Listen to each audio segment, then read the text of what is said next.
செவ்வாய்க்கிழமை அன்று முருகனுக்கு வெற்றிலை தீப வழிபாடு எவ்வாறு செய்ய வேண்டும் என்பதை பார்க்கலாம். வாருங்கள். 9 வாரம் தொடர்ந்து செய்து வந்தால் நன்மைகள் பல பெருகும் மற்றும் வீட்டில் பிரச்சனை சரியாகும், சந்தோஷம் பெருகும். உங்களுக்கு முருகர் பிடிக்கும் என்றால் இந்த வீடியோவிற்கு ஒரு லைக் போட்டுவிட்டு கமெண்டில் முருகா என்று பதிவிடவும். செவ்வாய்க்கிழமை காலை எழுந்து குளித்துவிட்டு வீட்டில் பூஜை அறையில் வழக்கமாக ஏற்றும் விளக்கை ஏற்றி வைக்க வேண்டும். பிறகு ஒரு தட்டை எடுத்துக் கொள்ளுங்கள். அதன் மத்தியில் மஞ்சள் குங்குமம் வைத்துக்கு கொள்ளுங்கள். 6 என்ற எண்ணிக்கையில் வெற்றிலையை எடுத்து காம்பு பகுதியை கிள்ளி எடுத்து விடுங்கள். வெற்றிலை மகாலட்சுமியின் அம்சம் என்றாலும் காம்பு பகுதியில் மூதேவி வசிப்பதாக ஐதீகம்.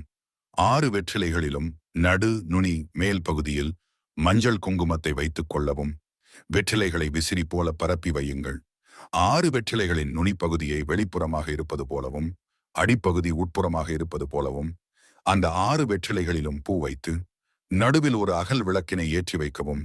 முருகப்பெருமானை உங்கள் மனதார நினைத்து வேண்டுதலை சொல்லி முறையிடுங்கள். நீங்கள் மனதார முருகனை அழைக்கும் போது உங்களின் வேண்டுதலுக்கு முருகன் நிச்சயம் செவி கொடுப்பார். இந்த விளக்கு பூஜை அறையில் 1/2 மணி நேரம் நிச்சயம் எரிய வேண்டும். மறுநாள் வெற்றிலையையும் பூக்களையும் மரம் மற்றும் பூச்செடிக்கு அடியில் வைத்து விடலாம்.